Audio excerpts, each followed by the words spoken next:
മുഖ്യമന്ത്രി കസേര അവർ ഒറ്റ എല്ലിൻ കഷ്ണത്തിന് വേണ്ടി ഇന്ന് വരെ ഖദർ അലക്കി തേച്ചിട്ട് മെയ്യറങ്ങാതെ രാഷ്ട്രീയം തൊഴിലാക്കി വിയർപ്പ് ഒരു തുള്ളി പൊടിയാതെ വാക്കുള്ളിലെ നാക്കും ചിരിയൊട്ടിച്ച മുഖവും കാണിച്ച് പൊതുജനത്തിനെ പറ്റിച്ചുണ്ടാക്കിയ ഇമേജ് ഒക്കെ കളഞ്ഞു കുളിച്ചുകൊണ്ട് കോൺഗ്രസിലെ തലകളും വാലുകളും ഒക്കെ പൊതുജന മധ്യത്തിൽ പോരടിക്കുകയാണ്. ഒരൊറ്റ അവസരമാണ് കോൺഗ്രസിന് മുന്നിൽ ഇനി കേരളത്തിന്റെ ഭരണം പിടിക്കാനുള്ളത്. ഇത്തവണ കൂടി തുടർ ഭരണം കേരളത്തിൽ വന്നാൽ പ്രതിപക്ഷമാകാൻ പോലും കഴിയാതെ കേരളത്തിൽ നിന്ന് കൂടി കോൺഗ്രസ് വേറിട്ടു പോകും. കേരളത്തിലെ കോൺഗ്രസിന്റെ ഇപ്പോഴത്തെ അവസ്ഥ നോക്കുമ്പോൾ ഒരു രാഷ്ട്രീയ പാർട്ടി എങ്ങനെ തങ്ങളുടെ തന്നെ ആന്തരിക സംഘർഷങ്ങൾ കൊണ്ടും അധികാര മോഹം കൊണ്ടും തകർച്ചയിലേക്ക് നീങ്ങാമെന്നതിന്റെ ഒരു ഉദാഹരണമായി അത് മാറിയിരിക്കുകയാണ്. ഉണ്ടായ പടലപ്പിണക്കങ്ങളും പ്രശ്നങ്ങളും ഒക്കെ എങ്ങനെയൊക്കെ പരിഹരിച്ചാലും കോൺഗ്രസിനുള്ളിലെ തമ്മിൽ തല്ല് പൊതുജന മധ്യത്തിൽ ചർച്ചാ വിഷയമായി മാറിക്കഴിഞ്ഞു. കണ്ണൂരിൽ കെ സുധാകരൻ സ്വതന്ത്ര സ്ഥാനാർത്ഥിയായി മത്സരിക്കുമെന്ന വാർത്ത പുറത്തു വരികയും അതിനു പിന്നാലെ കൂടുതൽ ചർച്ചകൾ നടത്തി സുധാകരനെ ചേർത്ത് പിടിക്കാൻ ശ്രമിക്കുകയും കോൺഗ്രസ് ചെയ്യുന്നുവെങ്കിലും കോൺഗ്രസിനുള്ളിലെ തമ്മിൽ തല്ല് അവസാനിക്കുന്ന കാര്യമല്ല എന്ന ഒരു ചിന്ത പൊതുജനത്തിനുള്ളിൽ ഇത് രൂപപ്പെടുത്തി കഴിഞ്ഞു.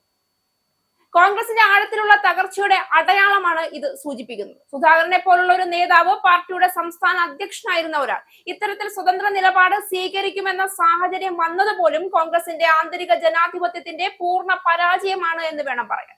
ഒരു കാലത്ത് ശക്തമായ സംഘടനാ ശേഷിയോടും വ്യക്തമായ രാഷ്ട്രീയ ദിശയോടും മുന്നേറിയിരുന്ന കോൺഗ്രസ് ഇന്ന് വ്യക്തിപരമായ സ്വാർത്ഥതകളുടെയും അധികാര തർക്കങ്ങളുടെയും കുടില രാഷ്ട്രീയത്തിന്റെ അടിമയായി മാറിയിരിക്കുന്നു. ഇവിടെ പ്രധാന പ്രശ്നം ഒരു തർക്കമോ സ്ഥാനാർത്ഥിത്വത്തെ സംബന്ധിച്ചുണ്ടായ അഭിപ്രായ വ്യത്യാസങ്ങളോ മാത്രമല്ല. പാർട്ടിക്കുള്ളിലെ നേതൃത്വത്തിലുള്ള വിശ്വാസക്കുറവും നിർണായക തീരുമാനങ്ങൾ എടുക്കുമ്പോൾ താഴെയുള്ള പ്രവർത്തകരുടെ ശബ്ദം അവഗണിക്കുന്ന രീതിയും ഉന്നതതലങ്ങളിൽ നിന്നുള്ള ഒരു തീരുമാനത്തെയും അംഗീകരിക്കാത്ത അണികളും ഒക്കെ ചേർന്ന് കോൺഗ്രസിനെ തകർക്കുന്ന പ്രധാന ഘടകങ്ങളായി മാറുകയാണ്. നേതാക്കളിൽ ചിലർ സ്വന്തം അധികാരം ഉറപ്പിക്കാനായി പാർട്ടിയുടെ ദീർഘകാല ഭാവിയെ പോലും ത്യജിക്കാൻ തയ്യാറാവുന്നത് ഏറ്റവും വലിയ ദുരന്തമാണ്. സുധാകരൻ സ്വതന്ത്ര സ്ഥാനാർത്ഥിയായി മത്സരിക്കുകയാണെങ്കിൽ അതിന്റെ പ്രത്യാഘാതം കണ്ണൂരിൽ മാത്രം ഒതുങ്ങുമായിരുന്നില്ല. അത് കേരളമൊട്ടാകെ കോൺഗ്രസിന്റെ വിശ്വാസ്യതയെ തന്നെ ബാധിക്കുന്ന ഒന്നായി തീരുമായിരുന്നു. പാർട്ടിയുടെ അകത്ത് തന്നെ ഇത്തരത്തിലൊരു കലാപം പൊട്ടിപ്പുറപ്പെട്ടാൽ സാധാരണ വോട്ടർമാർക്ക് പാർട്ടിയോടുള്ള വിശ്വാസം നഷ്ടപ്പെടുന്നത് സ്വാഭാവികമാണ്. സ്വന്തം കാര്യങ്ങൾ പോലും ശരിയാക്കാൻ കഴിയാത്തവർ സംസ്ഥാനത്തെ എങ്ങനെ നയിക്കും എന്ന ഒരു ചോദ്യം ഉയരും. ഇത് രാഷ്ട്രീയ പ്രതിഫലം വളരെ ഗുരുതരമായിരിക്കും. LDF-നും BJP-ക്കും ഇതൊരു വലിയ അവസരമായി മാറുമായിരുന്നു. കോൺഗ്രസിന്റെ വോട്ട് ബാങ്ക് ചിതറിപ്പോകുമായിരുന്നു. പ്രത്യേകിച്ച് കണ്ണൂർ പോലുള്ള ശക്തമായ രാഷ്ട്രീയ പോരാട്ട ഭൂമിയിൽ ഒരു ശക്തനായ നേതാവ് സ്വതന്ത്രനായി ഇറങ്ങിയാൽ കോൺഗ്രസിന്റെ ഔദ്യോഗിക സ്ഥാനാർത്ഥിക്ക് വോട്ട് വിഭജനം പോലും നേരിടേണ്ടി വരുന്ന അവസ്ഥയിലേക്ക് അത് വഴിതെളിക്കുമായിരുന്നു. ഇത് നേരിട്ട് എതിരാളികൾക്ക് നേട്ടമായി മാറും. ഇതിനു പിന്നിലെ പ്രധാന കാരണം അധികാര മോഹം തന്നെയായിരുന്നു. പാർട്ടിയിൽ നിലനിൽക്കുന്ന ഗ്രൂപ്പ് രാഷ്ട്രീയം കോൺഗ്രസിനെ അകത്തുനിന്ന് തിന്നുകൊണ്ടിരിക്കുക തന്നെയാണ്. ഓരോ ഗ്രൂപ്പും സ്വന്തം ആളുകളെ സ്ഥാനങ്ങളിൽ എത്തിക്കാനായി നടത്തുന്ന നീക്കങ്ങൾ പാർട്ടിയുടെ ഐക്യത്തെ തകർക്കുന്നു. ആശയങ്ങളും നയങ്ങളും പിന്നിലാക്കി വ്യക്തിപരമായ സ്വാർത്ഥതകളാണ് മുന്നിൽ വരുന്നത്. ഇതൊരു ഒറ്റപ്പെട്ട സംഭവം മാത്രമല്ല. കഴിഞ്ഞ കുറച്ച് വർഷങ്ങളായി കോൺഗ്രസിൽ നടക്കുന്ന സംഭവ വികാസങ്ങൾ നോക്കിയാൽ പാർട്ടി സ്ഥിരമായി ആത്മവിശ്വാസം നഷ്ടപ്പെടുന്ന അവസ്ഥയിലാണ് എന്ന് ഉറപ്പിച്ചു പറയേണ്ടി വരും. നേതാക്കൾ തമ്മിലുള്ള പടപൊരുതലുകൾ പൊതുജനങ്ങൾക്ക് മുന്നിൽ തുറന്നുകാട്ടപ്പെടുന്നു. സുധാകരൻ സ്വതന്ത്രനായി മത്സരിച്ചാൽ അത് കോൺഗ്രസിനുള്ളിലെ അനുസരണക്കേടിന് ഒരു മാതൃകയായി മാറുമെന്ന തിരിച്ചറിവിലാണ് തിരക്കു പിടിച്ചുള്ള അനുനയ ചർച്ചകൾക്ക് പരിഹാരമുണ്ടാക്കിയത്.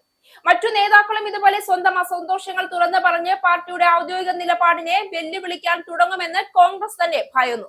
ഇത് പാർട്ടിയുടെ ശാസനയും ഏകോപനവും തകർക്കുമെന്നും ഒരു പാർട്ടിക്ക് നിലനിൽക്കാൻ ആവശ്യമായ അടിസ്ഥാന ഘടകങ്ങളായ ഐക്യവും വിശ്വാസവും ഇല്ലാതാക്കുമെന്നും കോൺഗ്രസ് ഉറപ്പായും ഭയന്നിരുന്നു. ഇതിൽ ഏറ്റവും വലിയ നഷ്ടം സംഭവിക്കുന്നത് കോൺഗ്രസിന്റെ സാധാരണ പ്രവർത്തകർക്കാണ്. വർഷങ്ങളായി പാർട്ടിക്കായി പ്രവർത്തിക്കുന്നവരാണ് ഇത്തരം തീരുമാനങ്ങളുടെ ഭാരം വഹിക്കേണ്ടി വരുന്നത്. നേതാക്കളുടെ അധികാര പോരാട്ടത്തിൽ അവർ ബലിയാടുകളാവും.